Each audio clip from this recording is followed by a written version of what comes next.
Good afternoon, ladies and gentlemen. Welcome to the Josh Guillory Show. I am your very, very, very grateful host. And in studio with me, Q Money Magic Man. What's up, Q? Good afternoon. Man, it is a great day. God is blessing so many folks right now. We don't even know it, man. I feel like I'm one of those. I got some great people in the studio with me today. My cousin, Senator Elbert Guillory. What's going on, Elbert? Oh, it's a beautiful day. Beautiful day to be alive. Absolutely. And we have local attorney Kevin Stockstill as well. Hey, Kevin, what's going on, brother? Good afternoon. Thanks for having me. I have the recent need for an attorney. Unfortunately, yes, and here I am to be your attorney. Well, I was hoping you'd say you'd be blessed to be my attorney, but that's okay. No, Well, that's true as well. That's nice. Well, I'm blessed to be your client. I wish it was different circumstances, but Exactly. No, it's all good, man. Listen, hey, God has a plan, guys, and let me tell you something, brother. Truth always comes out. I'll say this about the project. I'm grateful for the folks we were able to help. I think that's important. You know, a lot of folks ran on drainage. It's 2026, so 10 years after the great flood of 2016, it's real easy, you know, to kind of be comfy right now. But I remember a lot of folks running on drainage back in the day, and I'm just grateful for all the help that was able to be had. I appreciate, truth. Sometimes it takes a little minute to get out there, but I'm confident it will. So, look, I brought these two gentlemen in. Let's just address the elephant in the room. It is what it is. To God be the glory. It will shine. I promise you that. Kevin, you've been kind of in the media more today on this than probably most of us. So what's happening, man? What's going on out there? Well, I was here earlier this morning fielding some questions. I guess since that interview, finally able to get our hands on the indictment that was filed, and so thereafter met with KTC, KLFY, KDN, and now that I've got the indictment in my hands, I feel a lot more knowledgeable about what we're dealing with, and was happy to share what I know with those news agencies. And like you said, let the search for truth begin. And as lawyer, well, I have three lawyers right here. You know, as lawyers, we know this process is slow. This part of it, Right. Long, drawn out, slow. But we gotta hope that those protections in place do or apply. And I have to have every belief that they will be. So Absolutely. At the beginning of this, we have to look at why this came about. And you mentioned the fact that there was major flooding in Lafayette Parish, and it had to be addressed. And so I haven't heard any of the people whose homes were flooded, the victims of the floods. I haven't heard any complaints from them. How is it that the complaints come from St. Martin Parish? What am I missing here? I don't know. I my mentor and friend, he had 4 feet of water in his home, and so I had many a friend practically lose their home. Certainly lost them for the amount of time that it took to get them fixed. So they were moving out of their homes, moving into apartments, waiting, for houses to be fixed, and it was a terrible situation back in 2016. I was lucky. My subdivision, we just experienced outages and whatnot. We didn't actually experience any flood damage, but friends of mine that lived along the river, friends of mine that lived along coulees that would drain into the river, they experienced significant property loss. So certainly everybody's heart was in the right place to try and get that fixed back in 2016. In 2022 when the project began. So, Well, now, the project was in 2022. right. The question has to be, why are we dealing with this so many years later? I talked with a friend last night, and he told me what his opinion is. Yeah. He said that the district attorney's office in St. Martin Parish is plagued by a lot of backlogs, that they have more than 100 murders in their backlog. And that's not even counting the rapes and robberies and pedophiles. So he thinks that this is all about a distraction. It's to keep people from concentrating on his record, on that record, and to do something else. So we have this high-profile person, Josh Guillory, who can be the victim of a political lynching, and it'll be a distraction from the horrible record of the DA's office in St. Martin Parish. Well, as Josh knows, I'm someone that would be characterized as apolitical. You know, I'm a lawyer. Hey, hold on. I have to ask. I said, Kevin, before we start, did I do anything in office that upset you or anything? Like, did I I don't know, was I mean to you or something? I would never try to be mean to you. I promise you. Y'all know. Right. He said, and I don't even know. I don't follow that. I said, you were so wise. Let's talk. Yeah, exactly. Exactly. So, you know, I'm not familiar with St. Martin politics or the politics of the 16th, you know, judicial. So, I'm looking at the facts. I'm looking at the legislative auditor's report, when it was released, what law enforcement agencies maybe should have looked at it, some that did and made decisions not to move forward. And so, you know, I'm not saying that your friend may not have a good point or not, but regardless, I'm looking forward to the opportunity of being able to defend Josh, because I know what he did was right, and certainly his heart was in the right place. Didn't the Lafayette District Attorney's Office review these same facts? Yeah, yeah. What did they conclude? Well- And the they that I'm talking about is the squeaky clean, the district attorney who's developed a reputation over the years of being an absolute straight shooter, Mr. Landry. Yeah. What was his conclusion?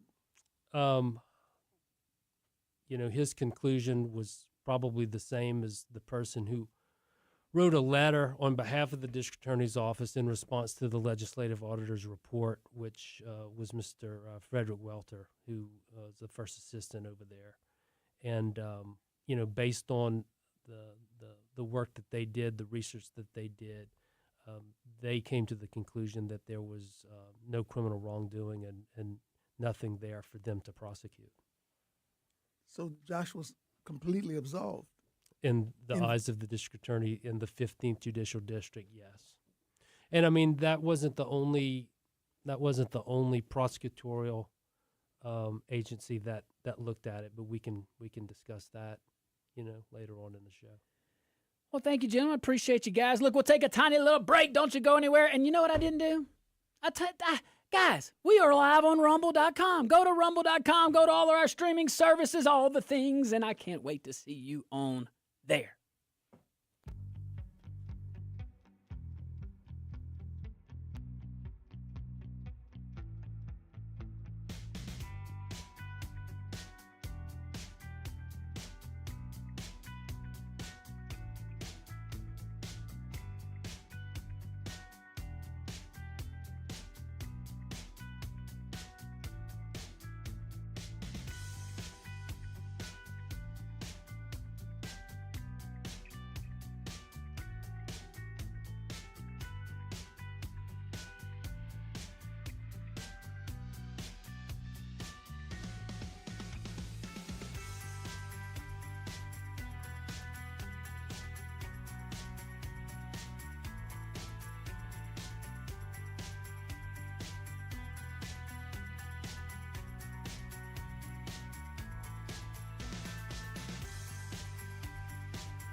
Welcome back to the Josh Guillory Show. We are broadcasting live on the Cape at the Cape Health Studios here in Lafayette, Louisiana. We're also broadcasting live on Rumble, rumble.com, man. Go check us out at the Rumbles, like rumble.com, like Rumble in the Jungle, but Josh Guillory Show. That's what I'm talking about.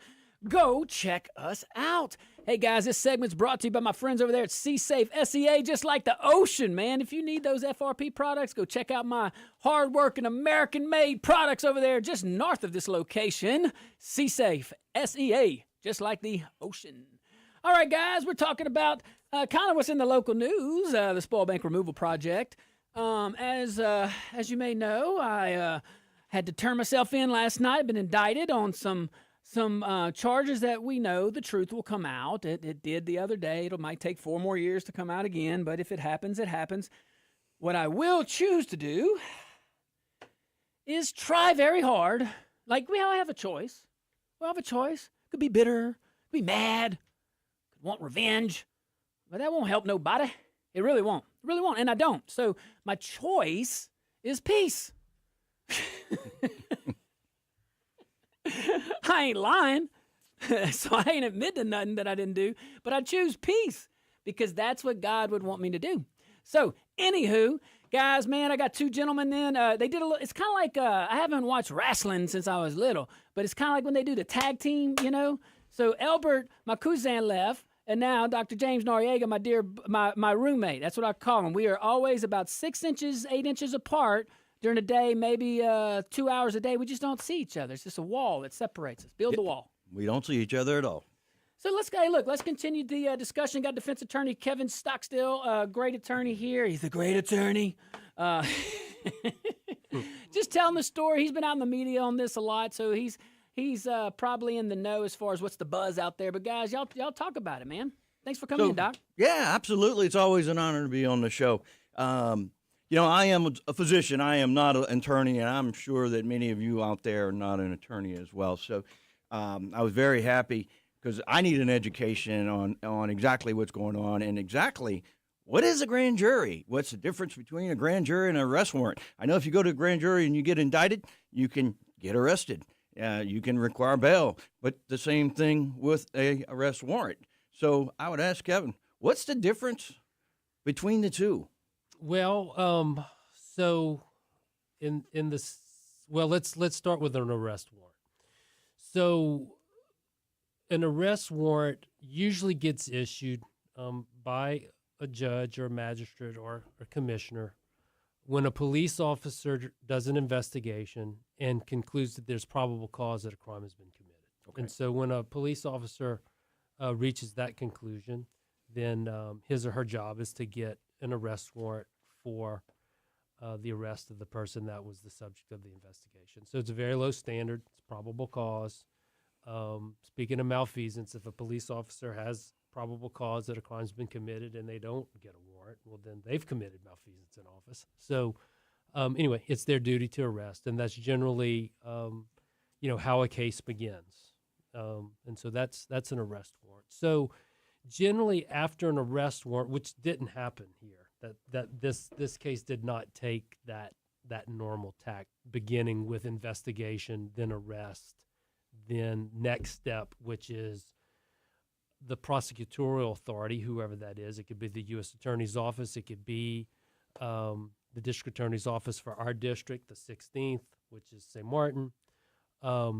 They generally get the results of the investigation, and then they have to make a prosecutorial decision. They have to make a decision as to whether or not to charge someone formally. Because at the time that the report gets to their office, no one's formally charged with anything. They've only been arrested, usually. And so there's 2 ways to formally charge someone in the state of Louisiana. That's either by filing what's called a bill of information, which is a prosecutor who reviews the evidence and says in his or her mind, okay, look, there's sufficient evidence, I'm going to file the bill. Or they can present the case to a grand jury, which is comprised of citizens. They hear evidence, and then they make a decision about whether or not there's probable cause that a crime has been committed. So that's where we are in the process. So who makes that decision to say, hey, I want to take this guy to the grand jury? Is that the DA? Yes. The Okay, DA. and strictly the DA. Keeps There's no calling judges him the involved. prosecutorial authority, but either an assistant United States attorney, attorney general, or an assistant district attorney, or the district attorney. All can bring a case to a grand jury. So, how far is the grand jury's reach? I mean, Josh never worked for St. Martin Parish.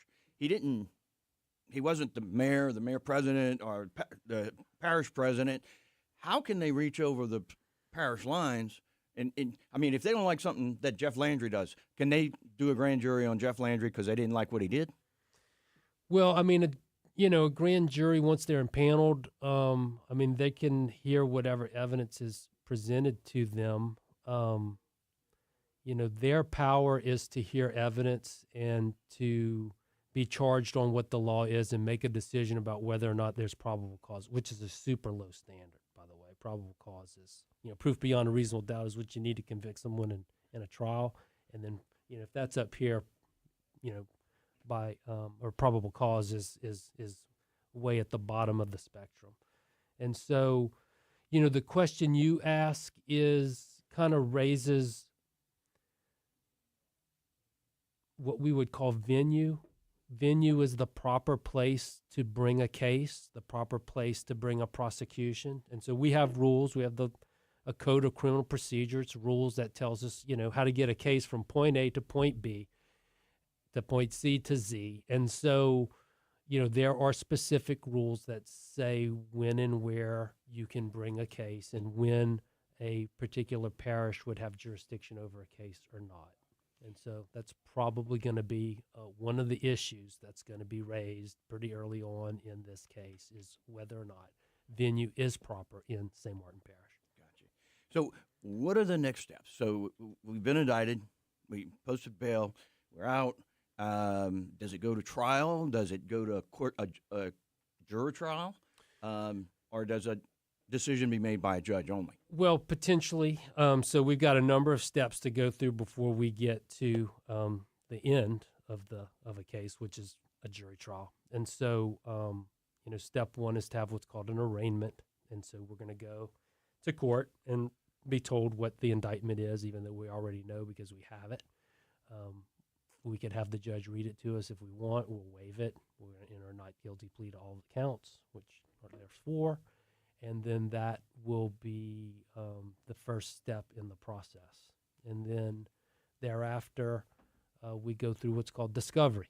And so that's when either side exchanges information, and that's when we're going to get a more detailed look at what the St. Martin Parish Sheriff's Office did as far as its investigation. Now, we know what the Louisiana Legislative Auditor did, but we right now don't know the information that was gathered by the Sheriff's Office.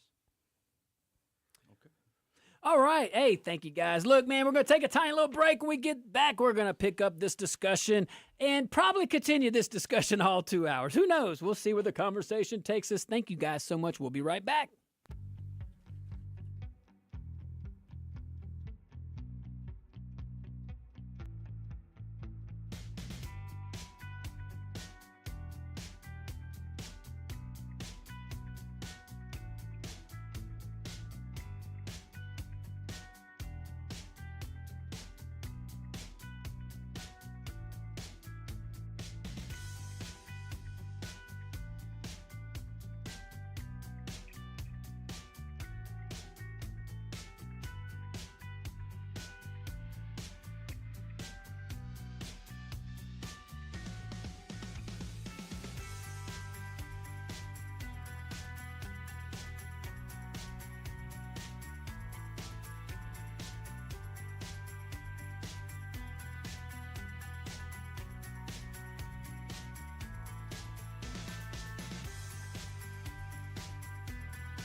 Welcome back. Welcome back to the Josh Guillory Show. We're broadcasting live from the KPEL studios here in Lafayette, Louisiana. We're also broadcasting live on Rumble.com. Let me see you over there at the Josh Guillory Show on Rumble.com. I can't wait to see you over there. We are broadcasting again from that studio I just announced because it is sponsored this segment by my friends over there at Stan's Auto. You see what I did there, Q? Made a little mistake? Just went on with it, baby. Stan's Auto. Love my boy Sterling over there and all of his crew. I wish I could name them all on air because they take such good care of me and my little family over here at the Lafayette location, but also in New Iberia. Go check them out, man, right off of Admiral Doyle. I love those guys at Stan's Auto. Hey, we're talking about the spoil bank removal project, the modified spoil bank removal project, and I'm blessed to have in studio with my dear friend, Dr. James Noriega. What's up, Doc? Not much. How you doing? Man, I'm doing pretty good. Q's been pretty nice to me. Well, that's good. He's a Causing big some dude. trouble over I there. would not want him mad at me. Yeah. Well, I've never seen him mad. I've never seen you mad. Why would you get mad? There ain't no reason. That's what I'm saying. You've been knowing me for a while too. I have. I've been knowing you for ooh, 10 years? 10 years. At least. And I have Kevin Stockstill, local defense attorney, who I'm blessed to be represented by. But I've been knowing Kevin for a while, too. Great guy, great lawyer, great person. Happy to know him as a friend, too. So, guys, let's continue the discussion. Lay it all out there, man. Let the folks hear. We certainly appreciate you guys tuning in. I'll turn it back over to you, gentlemen, man. Appreciate you. All right. So, like we just said, I've known Josh for a long time, and we've talked about this case, or not the case, more of a situation many, many times. Now, I can tell you that Josh Guillory did not go out at night. One, he didn't like to be out at night too much. Two, he wasn't operating a backhoe, moving dirt, because he can't even back up a trailer.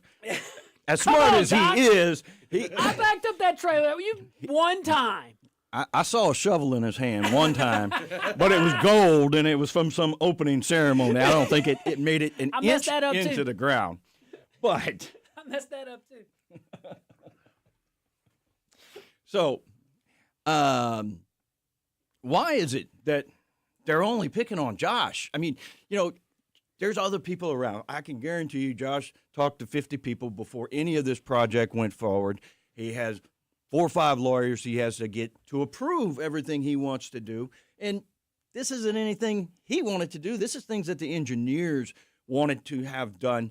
Josh approved the big project. He didn't nitpick and say, oh, we might need to do that and we might need to do this. So where is the other liability? I mean, if this was such a big thing where we're throwing Josh in jail and he's completely innocent, where's the other people's liability? Well, I'm going to get to that, but I want to go back to kind of the comment that you made about his character, which is important because in eventually defending the case, it's no secret that his intent is going to be a big issue, in the case. And so the former city attorney, in response to a legislative auditor's report, he wrote this, and I think it's important because it kind of puts what you just said in a nutshell. It says that, when I relayed my concerns to the mayor president and his executive chief of staff, the mayor president's directive was clear. Do not proceed if illegal or any regulations are going to be violated. And so that's how Josh Guillory operated his administration. That's how he rolls. I bet if you had a nickel for every time he said, make sure it's legal and make sure it's ethical, you'd have a nice wad of cash in your pocket, because I understand that was a phrase that was used early and often during the Josh Guillory administration, and that's the kind of operation he ran. And so people who run that kind of operation that say, first and foremost, we need everything to be legal and we need everything to be ethical, it's hard to imagine a person like that having the requisite intent necessary to commit malfeasance in office. Correct. And I'll tell you another story. Me and my wife helped Josh campaign a lot, running for his second campaign. One night, I guess it was about 11:30 at night, and we're driving through, and we come to some workers working on a drainage situation, right? I think they were clearing a coulee or whatever, and they're doing it at night because it's hot. And, I don't know why they were working at night, but it was late. And I'm tired. And Josh says, "Stop the car." I'm like, "Oh, man, what's he going to do now?" But he gets out and he goes and shakes every one of those workers' hands. He didn't do it for any other reason but to say thank you. There was no cameras. There, nobody knows this story except for me, him, and my wife. But that's the kind of dude Josh Guillory is. He's godly. We pray before every show. You know, the listeners, y'all hear him in his funny antics, and he is hilarious sometimes, and sometimes he's just a cornball. But I don't think he has any malicious intent in his soul. And over the years of knowing him, you're exactly right. He would never do anything maliciously. He would never do anything, break the law intently. And I don't think he did here. Of course, I am not a lawyer. I'm just a friend. Well, and just to continue in that vein, you know, the legal community is pretty tight knit and close, you know, and so we know which lawyers are, you know, skate the line of ethics. We know the ones who you can't trust, and then we know the ones that you can trust who are ethical and who have great reputations. And when they say they're going to do something, you don't have to make them put it in writing, because when they say they're going to do something, they're going to do it. Well, that's the kind of lawyer he is as well. And so, again, just goes to show you, you know, the mindset that he has, and that is not the type of mindset that it takes to commit the crime of malfeasance in office. Yeah. And like I said, I really think it's odd, and you're talking about venue, but how their hands can reach across parish lines and say, we're going to rip you out of office. Well, not rip you out of office, but put you in jail because we didn't agree with something that you may have done or may have approved. Now, there's also this issue about a permit, and it seems like we moved some mud and didn't have a permit, and therefore it's malfeasance in office. Can you kind of catch us up on the permit issue, whether we needed a permit, whether we didn't need a permit? Well, so if you look at the indictment, they make accusations that 3 permits were required. And so 2 from the Army Corps of Engineer and 1 from I think it's the floodplain administrator for St. Martin Parish. And again, public record, this was already addressed in the legislative auditor's report by the city attorney, Greg Logan, in his response. You know, in a nutshell, basically, numerous attorneys and engineers weighed in on this issue and came to the conclusion that permits weren't required. Now, this project was a little bit more expansive in scope, and then it was revised, and it was the opinion of these experts that with the revised plan that these permits, you know, were not required. And so if with the revised plan the permits aren't required, well, then obviously I can't commit malfeasance in office by not acquiring permits that were never required to begin with. So that'll be another huge issue in the case. Right. So just for our listeners, can you explain exactly what the 4 charges of malfeasance in office are? I mean, yeah, it's failing to get a permit from the Army Corps of Engineers, which they say would have been required by the Rivers and Harbors Act. Another permit from the Army Corps of Engineers that would have been required under the Clean Water Act. These are federal laws, by the way. We have, I don't know if you've noticed, but there's this big white building in the middle of downtown Lafayette. It's got the half-head statues. Yeah, I think I've seen that one. Yeah, there's an office in there called the U.S. Attorney's Office, whose job it is to enforce federal law. Yeah. You know, and by the way, that prosecutorial agency looked at this as well and did nothing. But anyway, I digress. Okay, digress all you like. And then the next permit would have been from the St. Martin Parish floodplain administrator. And so by not getting permits from, in those 3 instances, that was allegedly the malfeasance. So that's 3, but we got 4. What's the 4th one? 4 is that we're going to prosecute a municipality for doing a drainage project and using the necessary equipment that you would need to do that drainage project, i.e. barges in the river, so that you can do the work. And so I think that statute is more geared towards, a landowner who's got land on either side of a river and wants to build a personal bridge so that they can access the other side of their land. We're not talking about a public entity doing a public works project. I think that's a bit of a stretch. Gotcha. Hey, thank you, gentlemen, so much. And thank you to our wonderful, wonderful audience who makes this show so much better than I could ever do. Hey, guys, thank y'all so much. We'll be right back. Just a few minutes of a tiny little break, and I can't wait.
Welcome back to the Josh Guillory Show. We are broadcasting live from the KPEL studios here in Lafayette, Louisiana. Hey, man, shout out to my friend over there, Keith Kishbaugh over there at Kishbaugh Construction. You always love that American patriot. He sits into the show. I was talking to him earlier today. Probably give him a call after the show anyway.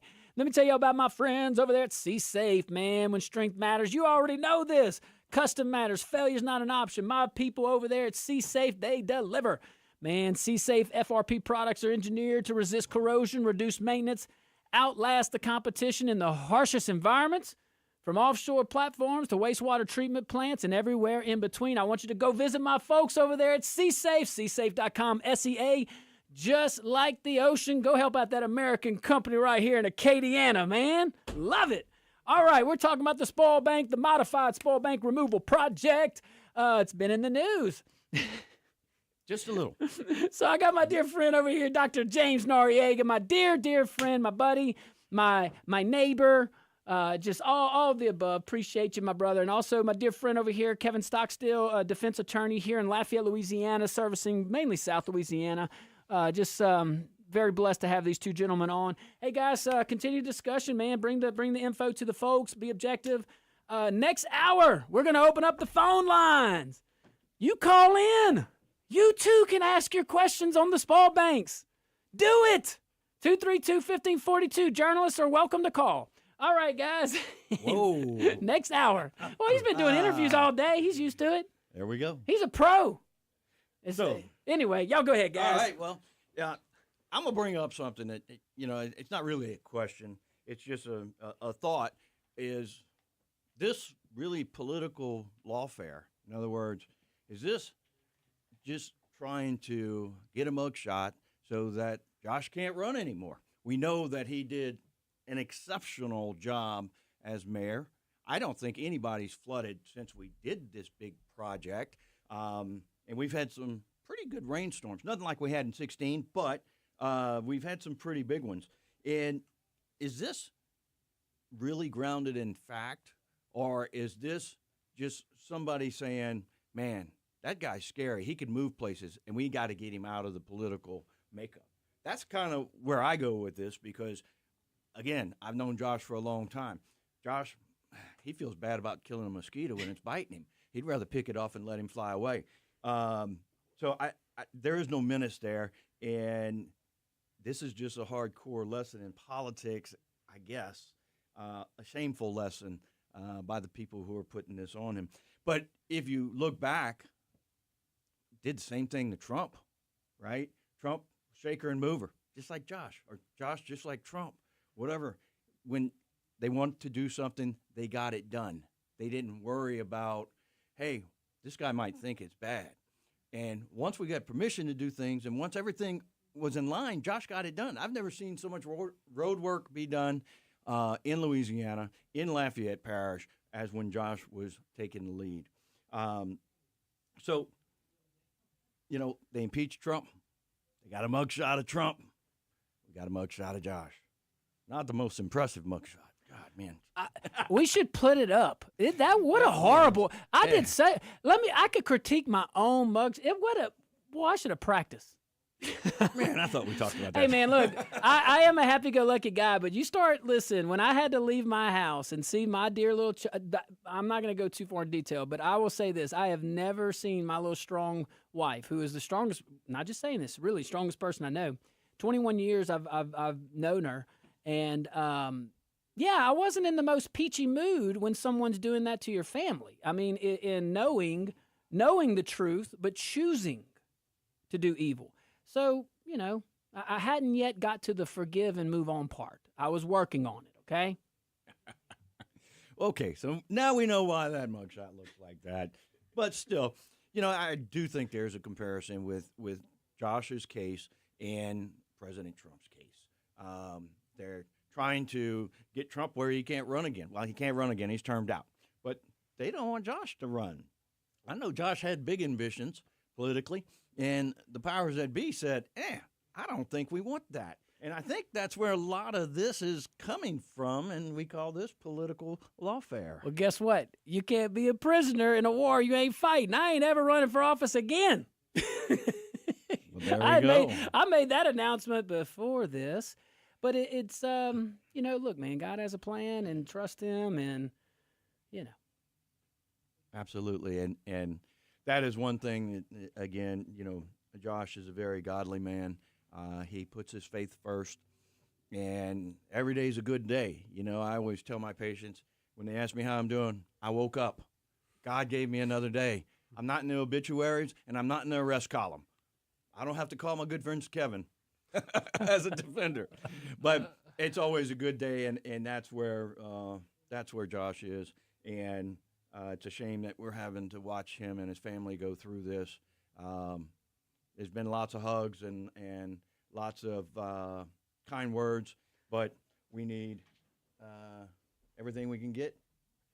And hey, look, as we end this segment, we're gonna open up the phone lines next hour, guys. I do want to take this moment. I should have introed with this. I'm so sorry. Thank y'all for the support. I really did. I'm overwhelmed by it. To the public, man, I didn't even know I had friends like that had my number. But but I appreciate you. My wife does too. My family does too. And I just thank you, German Mom. The prayers, I feel it. Like, you know what I'm saying? Like I heard W say that back after at one point after 9/11. He's like, I feel your prayers. And at the time, being a 19-year-old guy, 18-year-old, whatever, however old I was, didn't really appreciate that. I kind of feel it now, But hey, man, it's Lent. We can always offer up suffering to Christ's passion and join in that. So there's some blessings there. But look, guys, man, we're going to stick around. We're going to get all our questions answered. We're going to try to do it. We're going to open up the phone lines, 232-1542, 844-766-6607. You got legal questions on this? You got anything? I got the people here to do it, to answer it objectively. Stick around. We'll be right back. Hour number 2.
Good afternoon, ladies and gentlemen. Welcome to hour number 2 of the Josh Guillory Show.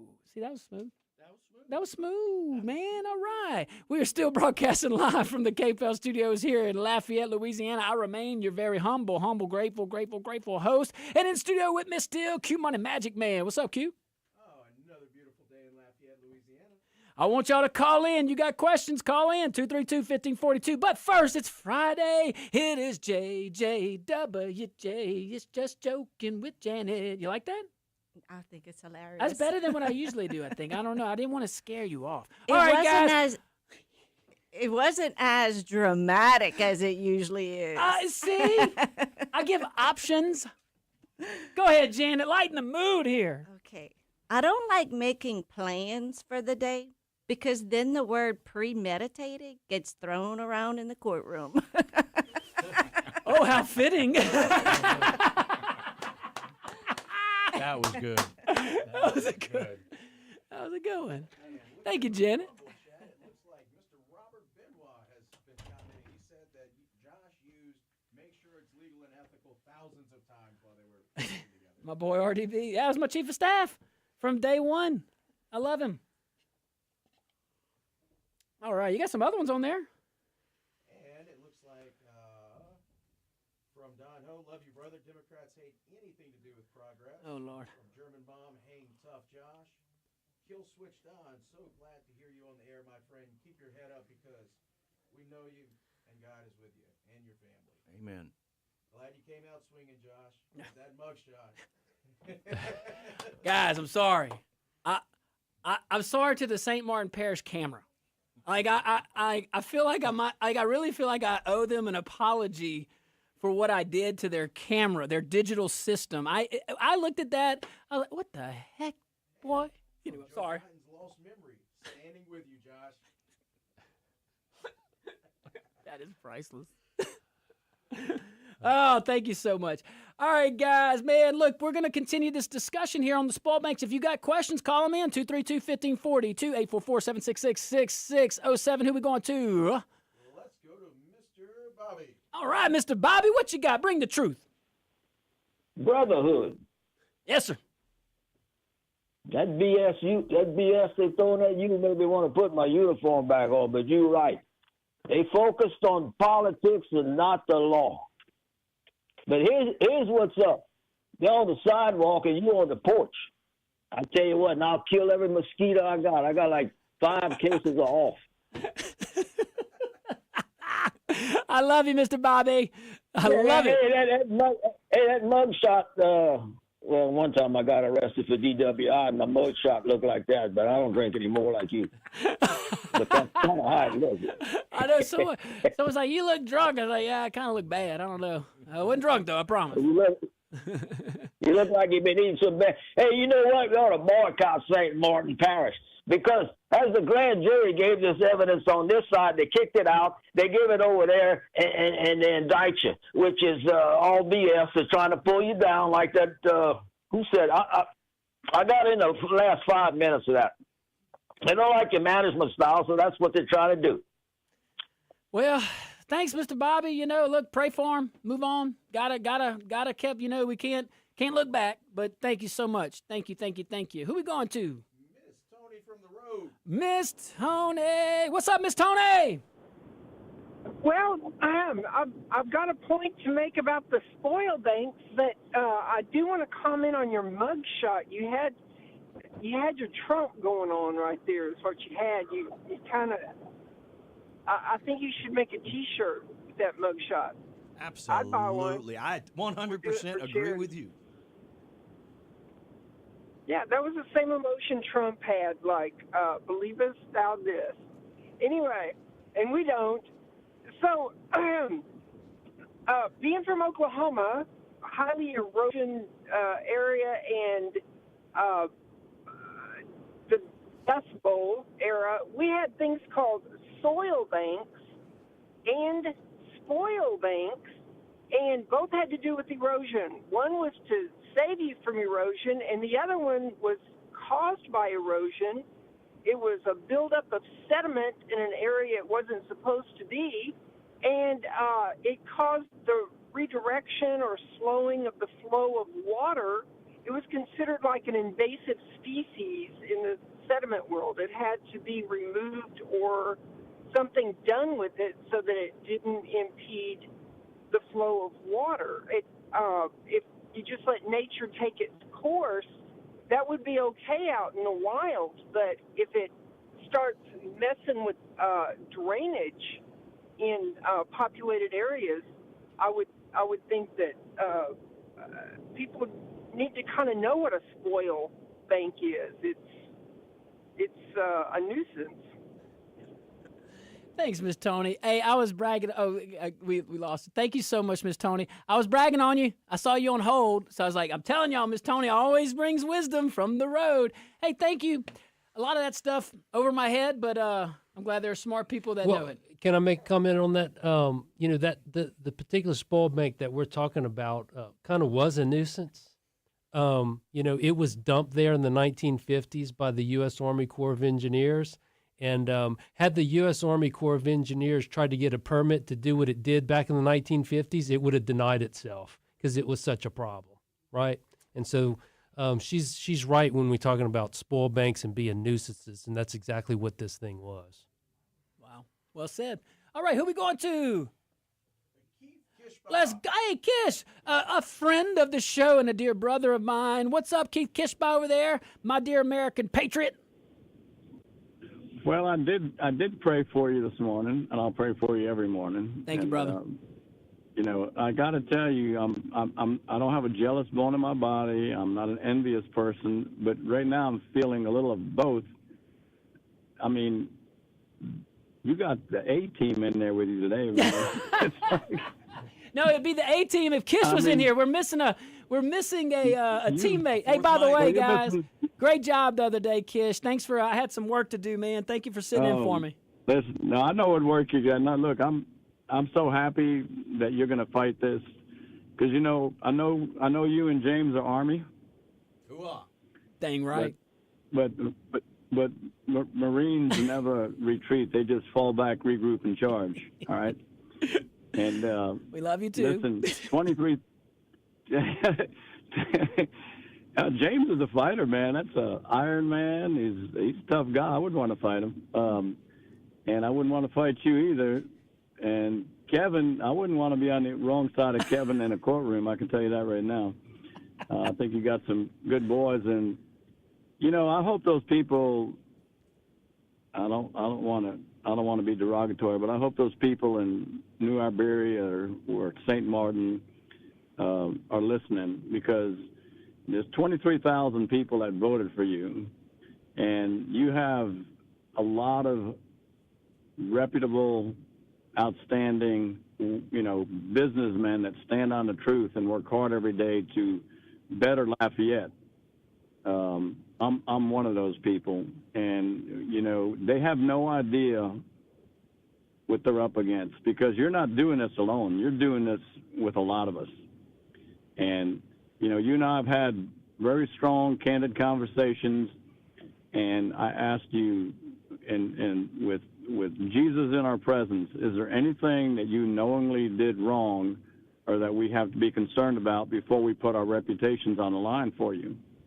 And you have convinced me that you're innocent. And, like my good friend, Senator Guillory said, why is this going on 4 years later? And Kevin made some strong points. I've been listening. With all these other entities exonerating you, yes, Kevin? Yeah. No, you're right, Keith. Okay.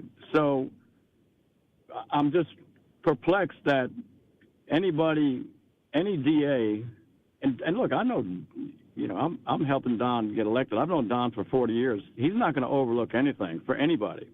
And Fritz is the same way. Fritz is a Marine, by the way. Yep. If they're not finding anything, they don't care who you are. They're not going to hurt their office or their reputation by saying, okay, I'm running for re-election, so I'm not going to dirty the water. That's not Don Landry, okay? and that's not Fritz either. But these guys in St. Martinville, they either have to be that uneducated or that devious or that unethical or all of the above.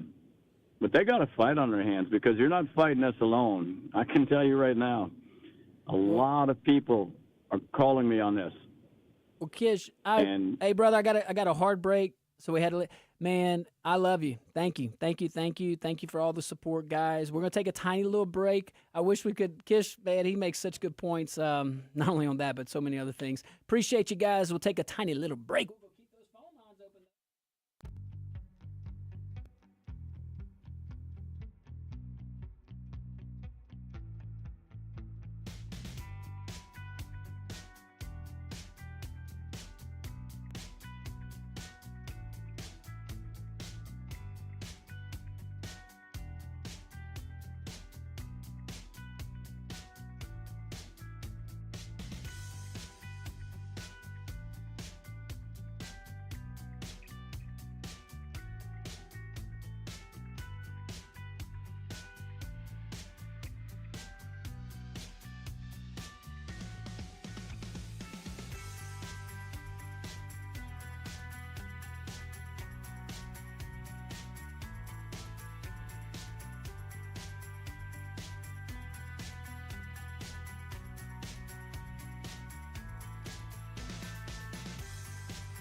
Welcome back to the Josh Guillory Show, broadcasting live from the KPEL studios here in Lafayette, Louisiana. We're also broadcasting live on rumble.com. Man, go check us out at rumble.com. Shout out to my friends over there at Dino's.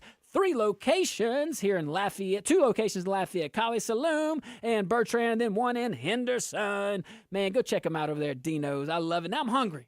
Oh, and it's Lent. Yes, go check the Lent. I already know what I'm doing on the way home. Getting Dino's. You know it. I had it yesterday. Hey, we're going to the phone lines here in a little bit. Justin, you are first. We're going to go, but Listen, before we go to the phone lines, all right. I got a question for Kevin. He was poking out. He You know, was like, what? we were talking about the thorough approach that D.A. Don Landry had and all of his people that work for him, and how thorough and good he is at going after anything that he sees fit to go after. Now, if he had seen something that he didn't like about Josh, if he's seen something that was wrong, he thought, oh, man, he didn't get those permits or he didn't do this. If he didn't go against Josh or go charge Josh with something, wouldn't that be a malfeasance in office on the DA's part? Absolutely. So, I mean, he's a public official, just like Josh was at the time. And he has a duty to prosecute if he has the evidence to prove a case. And exactly, had he not moved forward, despite having the evidence that he needed to justify a prosecution, he would be guilty of malfeasance in office. And so he's not going to do that. He's not going to risk his reputation, risk his potential freedom, making prosecutorial decisions based on, friendship or political alliance. That just doesn't happen. And he has no oversight. He has nothing. He can't interject in any way with St. Martin, can he? No, And St. two separate DAs. Two separate DAs. Can't do anything. But he yes, can only deal with what's in his district, and that's what he did. Yeah. So we know that there was nothing there that he found. Definitely, otherwise he would have been charged with same crime. I mean, malfeasance in office. Exactly. So let's go to the callers. Who you got, Josh? Let's go to Justin. He's been waiting so patiently, my dear friend over there. Hey, Justin, I was bragging on you in the break, man. What's up, buddy? Hey, Josh. So listen, I know I've razzed you about this topic in the past, but, like you said, it's going to shake out in the end, and we just have to come whatever outcome it is. I didn't think it would be this bad. But, Elbert brought up a topic of why I believe it's the 16th district is taking this up and not the 15th district. So my thought process on that is, wouldn't it be right for St. Martin Parish and the 16th district to take it up because the alleged crime happened on their side and not on our side? Well, so we did talk about, we briefly addressed what we call venue, which is, the proper place to bring it. And so the argument that you make will be the argument that the St. Martin Parish District Attorney's Office makes, that part of it occurred in St. Martin Parish, therefore St. Martin Parish would be the proper place to bring it. We'll probably be arguing that the office is in Lafayette, decisions are made in Lafayette, and we're certainly disputing that any decisions that were made were illegal decisions. But even assuming, just for the sake of argument, that they were, those decisions were made in Lafayette. The office of mayor president is in Lafayette. And so we'll be arguing that, hey, any malfeasance case against the Lafayette Consolidated Government mayor president needs to be brought in Lafayette, not St. Martin. Okay. But you raise a good point. Okay. You raise a good point, and those will be serious issues that are going to be litigated at the very beginning of the case. So. Okay. Well, good luck, Josh. Thanks, Justin. Hey, man, I'm glad you said he makes good points. He always makes good points. Appreciate you, buddy. All right, who we go? Oh, we got to go to this guy, Big Chris, in the Hizzy for Shizzy on Friday, baby. What's happening, Big Chris? Bring some truth. Man, I'm upset, man. I'm just upset. Now, let me get this straight. You made a decision in a public office, and you didn't get anything personal gain from it. Isn't it kind of like when you make a decision in business that against another business, whatever, they can't hold you personally responsible? I mean, you're trying to do the betterment of one parish, and then the other parish, which is a podunk parish, yeah, I said it, is going to come after you. So, can they go after you personally? Well, I can answer. This is Kevin. That's another great question. Thanks, Big Chris. If a civil lawsuit was brought, that's when we make the distinction about whether or not a suit can be brought against you in a personal capacity or in your official capacity. But when it comes to accusations of malfeasance in office, no, they're coming after you personally, and they can. You also made a great point too about no personal gain. There's a 3-letter federal agency that resides in Lafayette. There's a U.S. Attorney's Office that resides in Lafayette as well. Let me tell you something. If they suspected for a second that there was any personal gain, anything dishonest by Josh Guillory, they would have been on this faster than a cat can lick its behind. And that didn't happen. Well, I'm 100% behind you, and I'm very upset with St. Martin Parish. I might not ever go there again.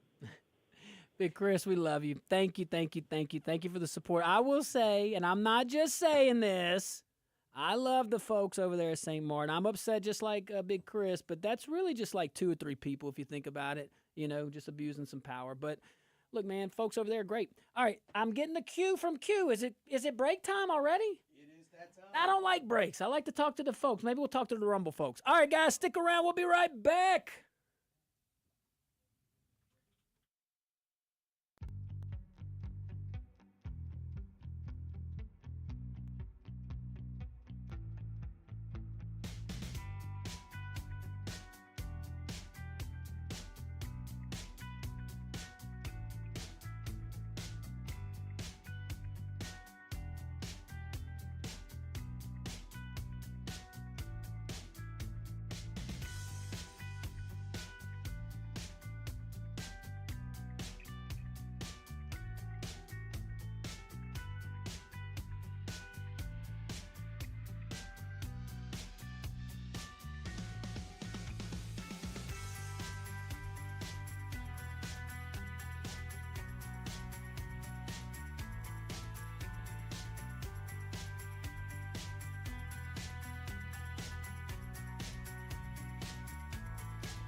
Welcome back to the Josh Guillory Show. We are broadcasting live from the KPEL studios here in Lafayette, Louisiana. We are certainly happy on this Friday, and I hope you are having a great Friday. I love all those comments on Rumble. I'm seeing you over there, man. You guys, appreciate you very much. All right, I got Kevin Stockstill, local attorney here. I'm blessed to have him as a friend, but also as an attorney. And James Noriega, my dear friend, Dr. Noriega. Man, y'all, look, continue discussion a liting bit, just bringing out there. We got the phone lines open. If you're on hold, we're coming right to you. I know these folks wanted to put some stuff out there first before we open up the calls. Hang tight. Doc, I'm going to hand it over to you. Okay, so, Kevin, I got another question for you. I've still not got my mind wrapped around this whole grand jury thing. Right. It seems like they're just a one-sided political cover for the DA, and they do anything the DA wants. I mean, how does the grand jury work? Well, you're right. It is usually one-sided. It's a one-sided affair. The defense is not there. The defense is not there to make arguments, call witnesses, make statements, object to evidence. They get to do what they want to do, basically.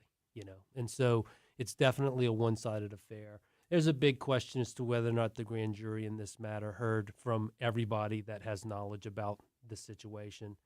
I know now that there are a number of people that were in the administration that were knowledgeable and highly involved in this entire process, and that they were not called as witnesses. And so it makes one wonder whether or not the grand jury that heard this evidence really heard the whole story, or did they just get a part of the story that the presenting prosecutors wanted them to hear, which is their right. They get to do that. There is no law that says that the prosecution has to present what's called exculpatory evidence to a grand jury. Now, I'm a member of the National Association of Criminal Defense Lawyers. We've been trying to get Congress to do that for years, but we haven't been able to do it. We think that the grand jury, when it became a part of our process, it goes all the way back to, the American Revolution and our Constitution, and it was originally brought about to prevent abuses by the king and prosecutors. It was supposed to be a shield, for our citizens, but over the years, it has turned from being a shield to now being a sword. Sounds very, very biased. It can be very, very biased. Very biased. That's what it sounds like. It's a shame that that's part of our legal system, and it is such a unilateral decision, and we can't produce any. We can't produce a defense, and then you go to jail. I mean, it just doesn't seem right, and it does seem like it's something that we should change. And if any of you lawmakers out there are listening, maybe it's time we do make a change to this system. I know it'd probably be a difficult one. Yeah. Well, we're all for, those of us that do the work, we're all for grand jury reform. We've been trying to get it done for years now. And I don't know, maybe a case like this will help other lawmakers understand and get on board with us. Absolutely. Yeah, let's take some calls, guys. Who are we going to? Eddie. Bring some wisdom, Eddie. What's up, buddy?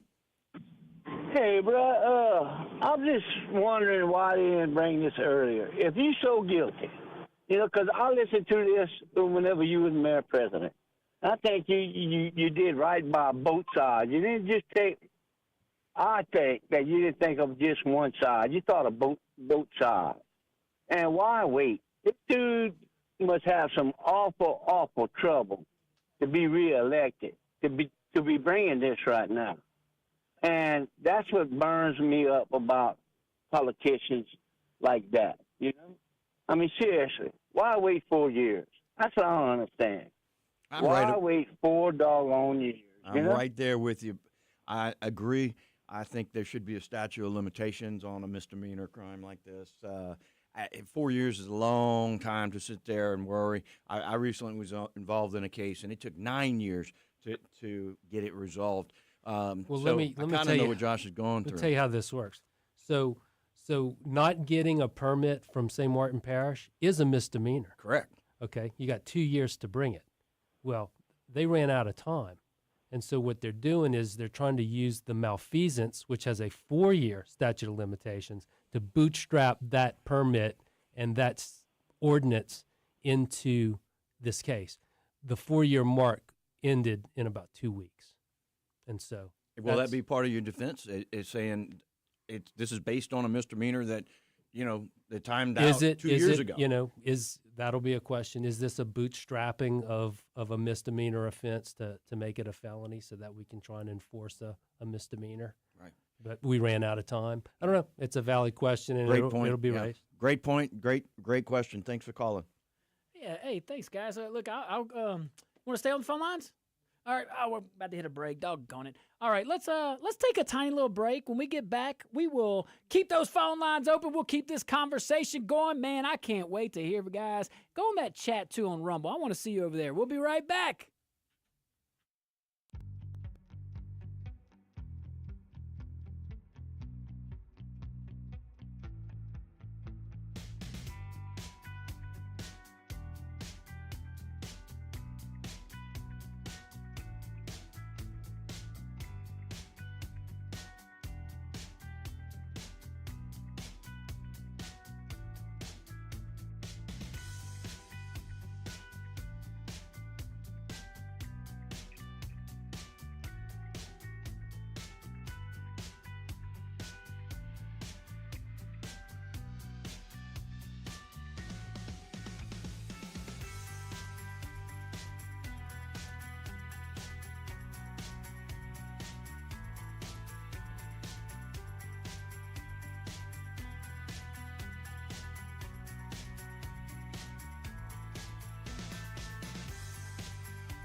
Welcome back to the Josh Guillory Show. We are broadcasting live from the KPEL studios here in Lafayette, Louisiana, here in Acadiana. That's South Louisiana for you folks outside our great state. And, yeah, we're going local today. But, hey, if it could happen here, it can happen where you're at, too. So, it's good to share our stories and enjoy each other's discussion. How's that, Doc? Excellent. That's pretty good. Hey, guys, I have in studio with me, of course, Q Money Magic over here.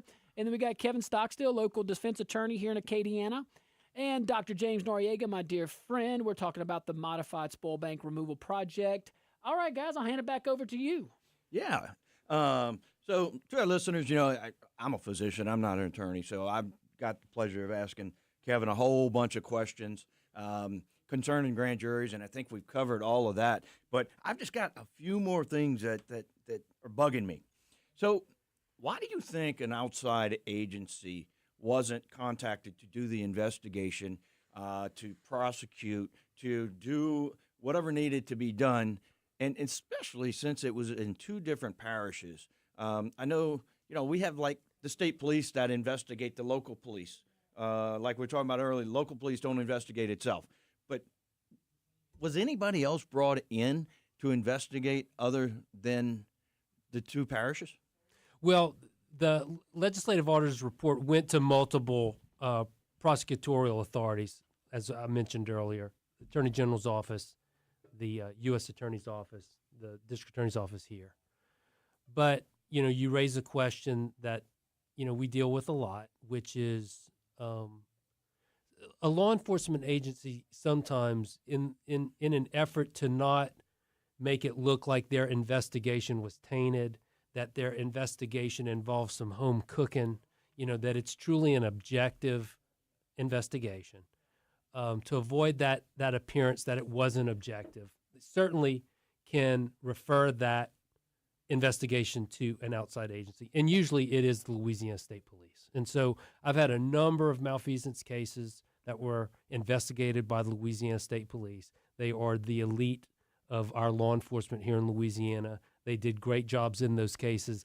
They know how to do a malfeasance investigation. And so it's kind of been my point all along that because of the potential appearance for some home cooking, the former parish president is now the sheriff of the St. Martin Parish Sheriff's Office, which is the one that did the investigation, maybe to avoid, any appearance of home cooking, hand it off to the Louisiana State Police and let them do it. District Attorney's Office can do the same thing. If the district attorney's office feels that, maybe it wants to avoid any appearance of impropriety, I'm not saying that there was, but in the effort to avoid even the appearance, of home cooking, they can do the same thing by referring it to the Louisiana Attorney General's office. And so the Louisiana Attorney General's office can either make a decision and decide to keep the case, or they have the power to refer it to another district attorney's office, because we have a number of district attorney's offices throughout our judicial districts in the state of Louisiana. I've had that happen many a time where the Attorney General's office says, no, we kind of feel like we have maybe a bit of a conflict. We're going to refer it to, in my case, it was the district attorney from Lafourche Parish, and so they have no dog in the fight. They're being completely objective. They review the evidence and then make a decision. And so that didn't really happen here. Yeah, I think we would have a much different outcome if that would have happened. Outside agency would have looked. I wish that would have happened. So I'll leave it. We wouldn't be having this conversation right now. So that's where we are. It is what it is, as Jay Prather, the former assistant DA, used to say. It is what it is. Jay's a great guy. He is a great guy. Miss him.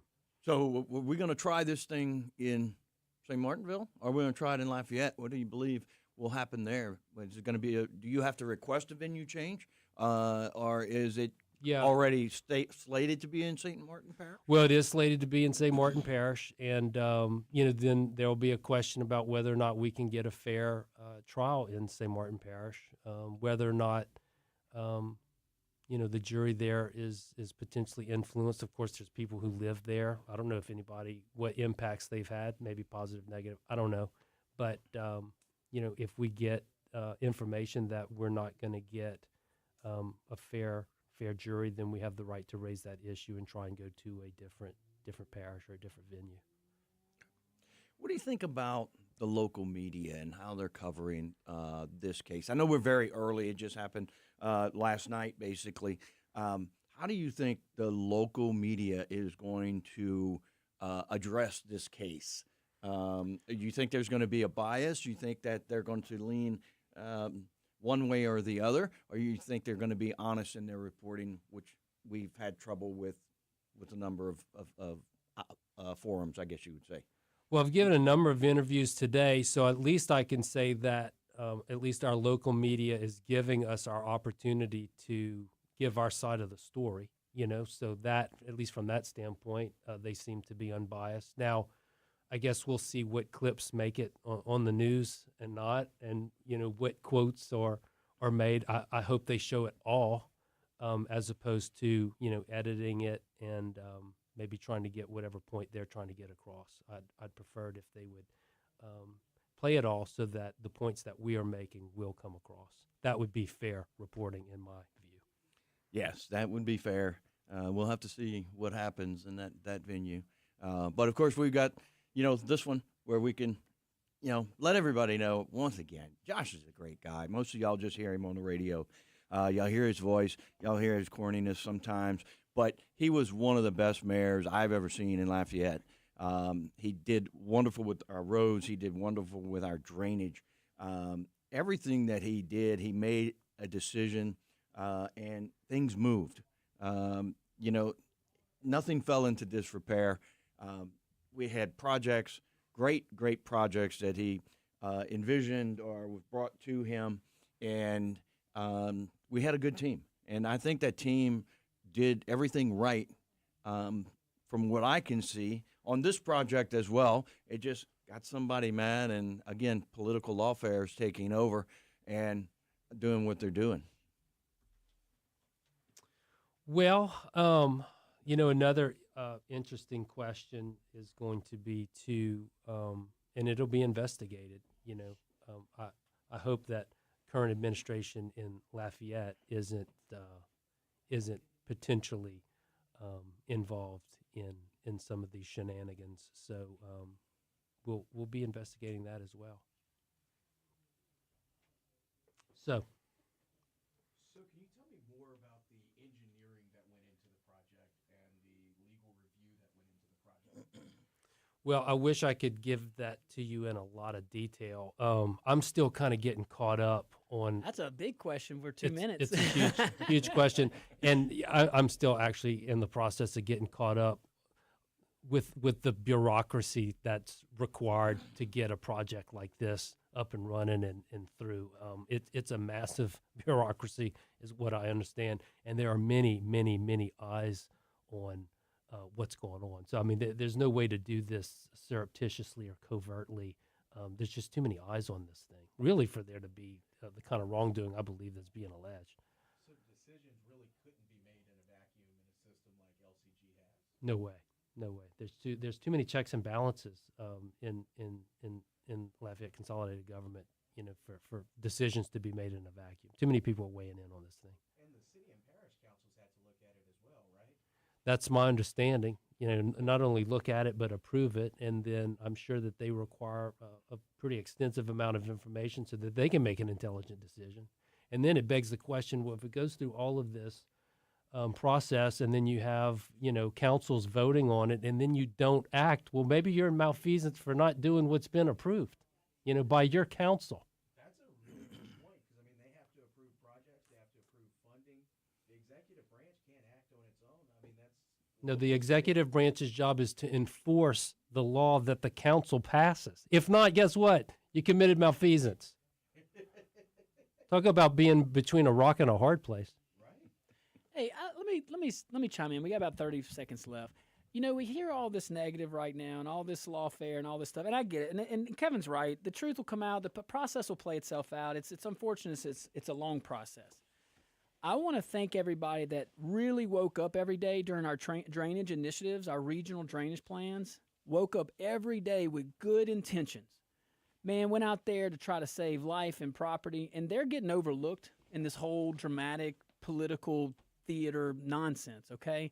So to all those guys and gals, who's getting overlooked right now for all your efforts and your extra work and your overtime and your thoughts and your commitment to actually doing something about drainage, thank you. All right, guys. Hey, you too. Thank y'all. And Thanks for having us. We had a big Janet. We had a whole bunch of stuff going on in this show. I hope you enjoyed it, guys. Be careful out there. Have a great weekend. I know I certainly will. May God be with you. Be safe out there.